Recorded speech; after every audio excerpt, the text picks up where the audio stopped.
BCA หมด DPA สักลงโลกเนี่ยมาชนตัวนี้อันนี้ตัวจากข้าอะไรไม่โดนอันนี้ตัวนั้นอันนี้จากคนมันจัดเส้นไปขัดเย็นอันนั้นในเทโดนะเสียอันจักเราไม่รู้ตัวตัวเศร้าเต้นผู้นั้นจังต่อโดนเราดีไม่เสียละเฮียน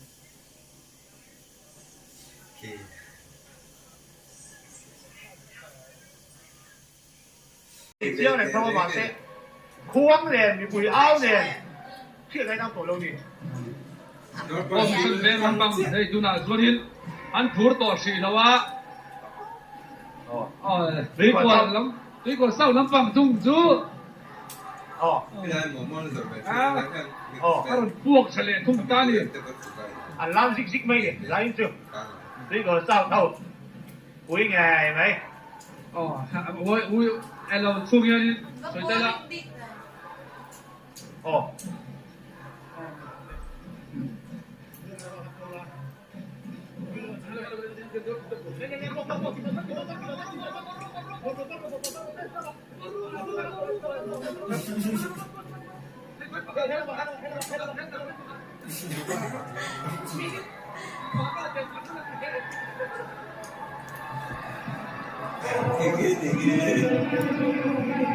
ตัวไหนยันนี่ Willow Enterprise ไวๆช่วงทารอันฟอร์เมกะอ๋อไม่สปอนเซอร์แต่อันวันถึงดาวตัดใจเอ็ม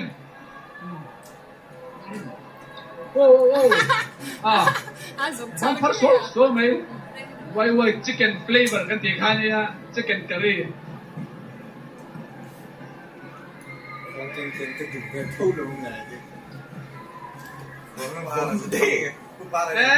akan dong dengan tu apa ti? Mai turun lo boleh, wei tu apa yang dah saya sih be? 清楚㗎啦你啊，學咗背曲咪，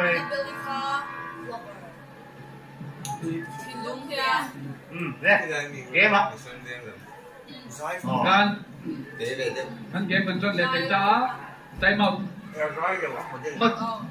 Tu nak time out sih, time out tidak kerja, hot sih time out kan ni tu lah wah. Minit खेल tu lah mak. 呢個收電14 point 呢陣嚟咧，跟住比輸大佬我14 point 輸，3 point。3 point 你咪話，按你兩分出2 point，就話單個老你即係邊個老腳腳咁啊？我哋現實路份地都係咪都抌事啊？阿媽協上介事嘅仔啦，有啲幾萬一對咁地地，double 實地嘅啦邊。Apa dia second chance? Apa yang dia ni? Nanti ya Allah. Floater. Satu tete. Defense sana lo. Kau sama.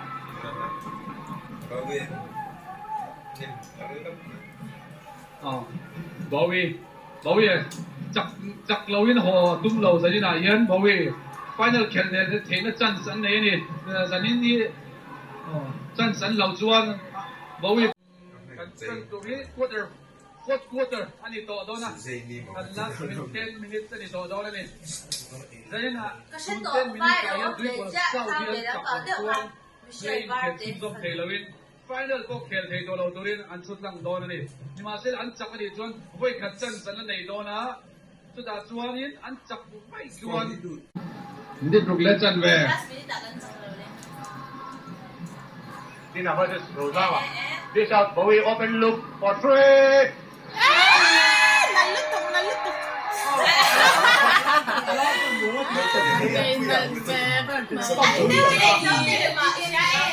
Cái bạn quay bộ na thì ta đi. Hết tiền nghĩa là khua nào phi kinh đường lâu. Ao đâu không? Nào lâu không?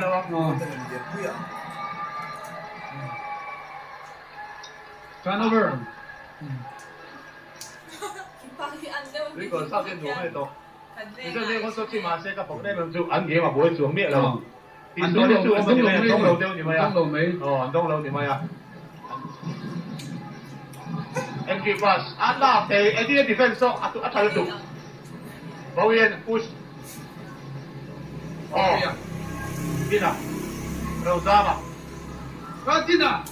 Tina. Yes. Aaron Kisma.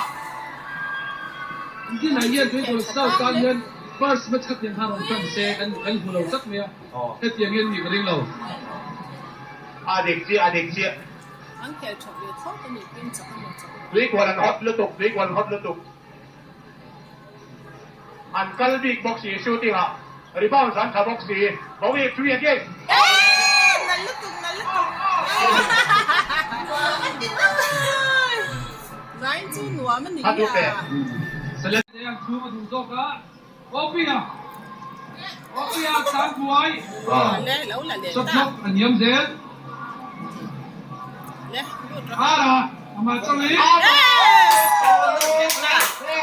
Time out. No. Oh. Time out jing kang kan lo soi sual di mo. Hot mission bang hot sop jen. Ko khat lo la ni he. Anh nàyตัวเราสมองกันเตี้ยกันทานนี่มีเพียรของทานลัก eh ni lo on tia ni ki sang de wa se sai top ni la wa ka ye wa sa ma na lu kel kel thei alo me ที่จานรุ่นเลยอ่ะข้างหลังชวนนี่คุณเรลเตียบาสเกตที่เลยทันทีถ้าจัดสระซ้ำดูมันอีกนิดที่แล้วจัดแบกฟิล์มกูร้องไห้เห็นดิ defensive side อัน follow ไอ้ offensive นั้นเขาสิเลย ช็อตล็อกเต้นนี่อ่ะเอาดูมังโซ่ใจเหมือนมังโซ่เพื่อไปเราจนอันสกอร์ไงดูนี่อันนี้เราชวนนี่จันสระเฉดเฮเด่นมันอันนั้นดิ้งมิดลีและจันแบบนี้อ๋อที่เชี่ยมาล้อมเราเลยอะไร Yes, lut le ta.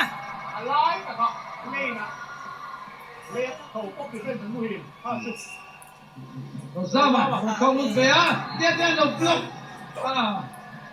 Rosama bola thale thala ama kona online subang chuan ki gol sau lam ball inbound do men dia block thak kha Rosama chung atla. Oh.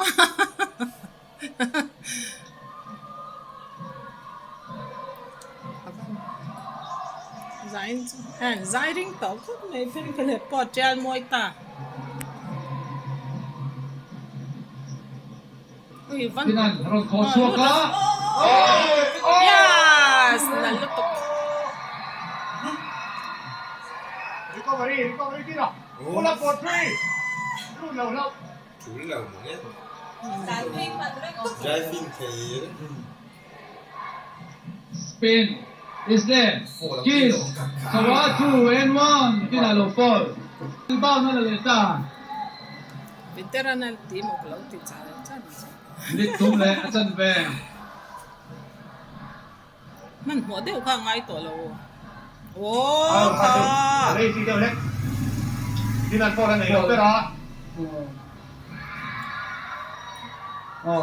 ham nuôi to ha. Nalaw Kiss le na ka. fall wa. Kiss ka. Tuna khanin pol rangu tuk tur kha diam. Ya, aba fall rama dua, aba fall rama mani masela. Apa chuan no pol tum lowa fall kha thang kha an nge kan kha an sportsman. Pek thei kha lo ni sian sportsman dong ta zo ka ni. Referee decision a an sportsman am zo ka da.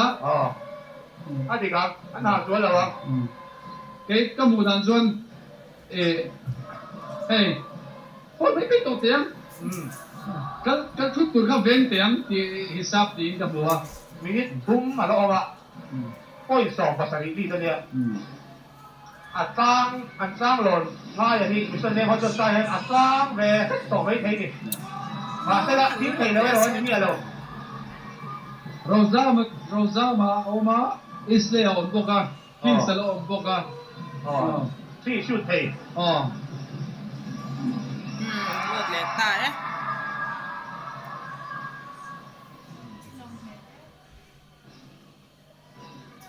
Inbound. We go south. points per minute anga anh shoot don chuan asang mày ạ 6 points per 1 minute angai ambe angai don ni 18 points 6 3 là 18 na nita ara na basket low khi tốt minute thum ni an split tay la 24 seconds sari an split tay la operation sari ambe la lo shoot tay la Lut le operation ta sari eh. ni chuan tu na hian hei 19 point lead ni to ta kalau mudan chuan in thì 7.4 minute về để ngay đó rất có cái mong số tầm ấy mấy xe để làm tác thì bác ông tổ xuống lầu mấy thì rất có văn rồi đi ngay kìa anh kể lệ thì chọn bus mà thu mà ngay đó bus bắt nhìn anh suka kể lệ họ chọn cần bank cho bus bắt thu mà ngay in an thom an suwa a player te po chau an thelo ni ti tiang bawi ni a khel tira hanin point guard ti kha an thelo wa an hai dewa ni ma se an khel rei te la a point guard dina ron suwa ka a point guard zia haron tilang chau tana na zo an ding ngam ta ni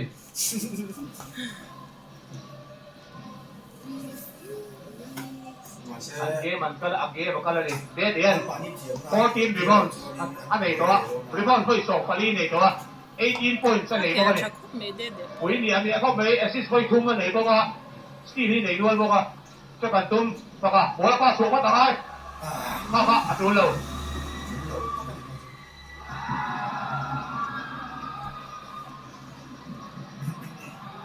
Te aron lut ve ya an mua opia Ano ngay lawa? Ang tiyap main po. Ball ticket ang ay.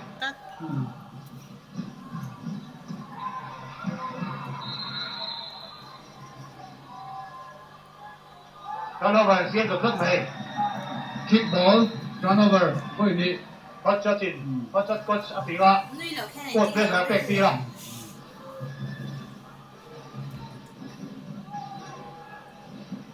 Open look. 3. Kale. Ano? sanglama full court brother elam khan pa dangai second rate mai cross mana aran impact wall kha angai ni dribble Turnover ito. dribble cha an mamo dribble tra case 1-1 Full court pressure ang pene ka. Ara ka tigi open bola dribble tayo. Bawi. Penalty. no fall Mission na An pay ini mali ito na yan.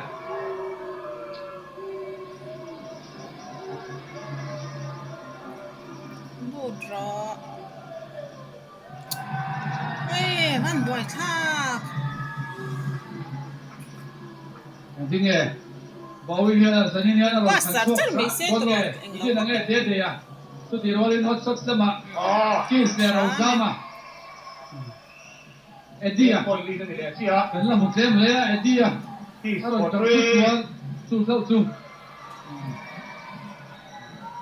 anh vay na mấy vay phải cho cha cũng đâu Takin king may siya hapo na kasi aron sindon nila pass so ni may.ท่านไม่ถูกข้านี่ตัวเราพี่รำคาญ Bawi. à phim cũng lâu về 3 points อารมณ์2 min จะริงอ่ะอะไรที่เราอ่ะบางฟาร์ฟอลเอาโล Ataw. เขาเราบ้างไงอาระไอ้ชาดาคิสเจโอ้สู้เอ็นเดอร์มุสเมก mà sẽ đánh Kasi chặt tayo đó to là mo ti su ngai ko na su no open thing. Tivero เอาเว้ยปอยน์สโต yes lột lâu tiêu นั่นติดทรู hẳn đang ngâm về xe thật luôn nha เป็นอะไรที่เวนี่ตัว 10 points. ไอ้กินเงี้ยตัวนั้นมีส่วนแวงฮอตช็อตสตามินไทม์เอาท์โคลา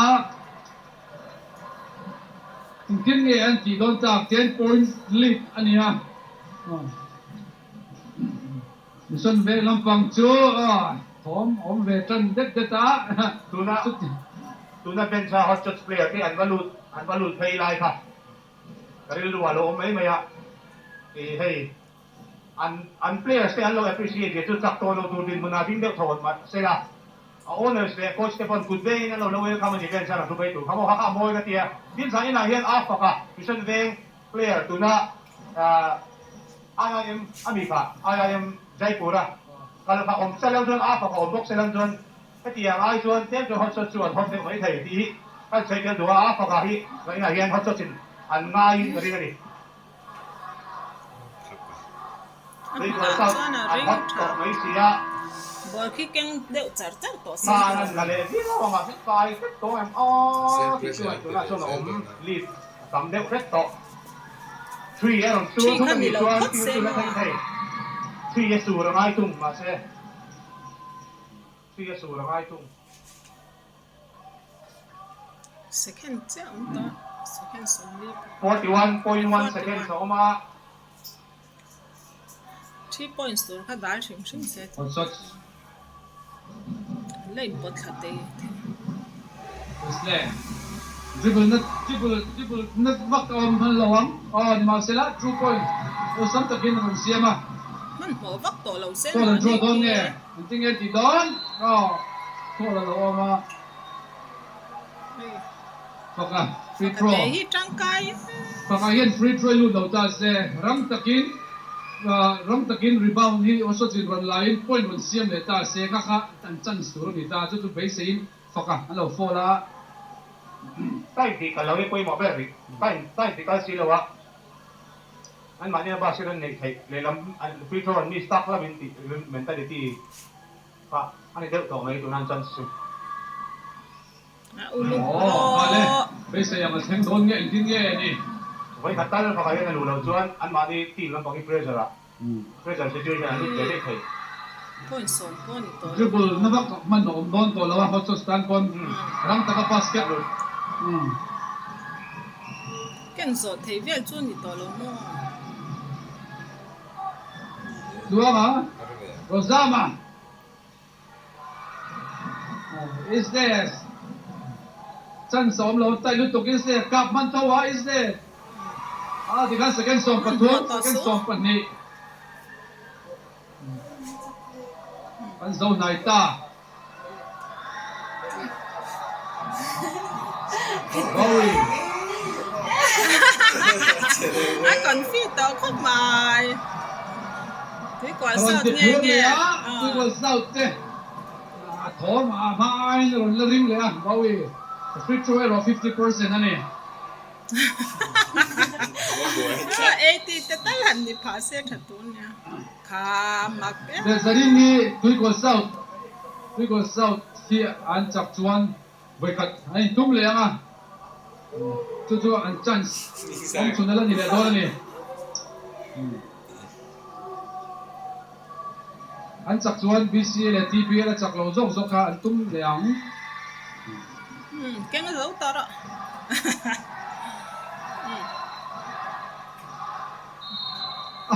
เรามาดังชุดเป็นตัวมาเป็นที่ผู้นั่งกันบ่าวอีกกันตัวนั้นดังชุดเป็นตัวมันมาเสร็จละคิสกันเราเริ่มที่บิ๊กแล้วว่า free throw second team มาแล้วมาอันที่เล่ตอนนี้ เพราะอุ้มแรงให้ sì, perciò rebound, down, pop, come on.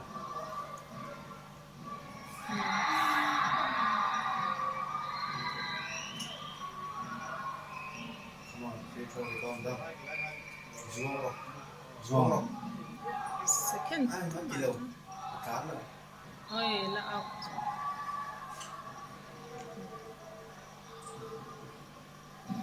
จังเวทเลยกันเพลงอันนี้ก็คือกีบปัจจานะ อันชุ่มมังสันนิษฐานยังเป็นชุ่มมังแล้วทุกคน กันจะแก่ดีกว่าเศร้ากันจะแก่ไรจะรู้น้ำแล้ว อันตับตานี่การจะพูดถึงตัวเลยตัวฮะ มูน้ำกันติดแล้วไหม เพื่อคุณจะกันได้เลยตัวชอบสั้นจะมาไฮไลท์เลยอันนี้zoomโดนเลย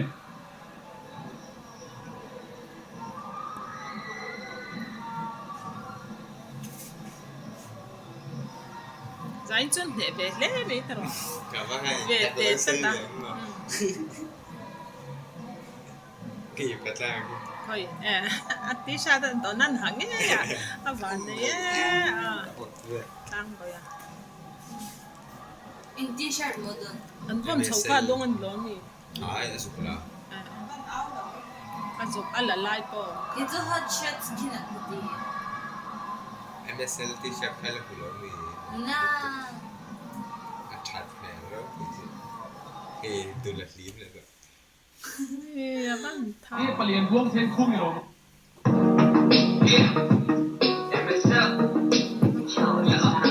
Here we go again, it's the clash of the titans. You know, them high flying giants, the best of the best, going head to head. Action packed, eyes always where it's at. Small town, big league, made something from nothing. We keep the game coming. Adrenaline rushing, and the fans nothing. Let the games begin. Now let's see who came to win. And in north on the court, scoreboard, told me the word and he house big pacing up and down the sideline. Fans yelling slogans at the right time.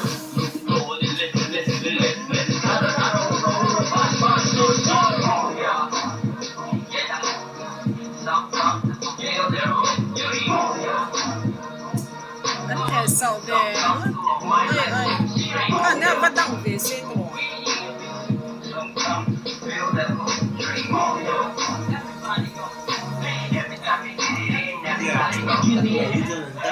ya bắt đầu sửa bởi con đang sửa bởi con hiểu về Know what it's about. Resort super league, we do it big. We used to it. Now watch me slam down to the beat like For a guy at that height, because Keith was also there. Keith is 6'7", he's guarding the rim every time. But tonight you had the better of Joshua, right? Yeah. And one last question.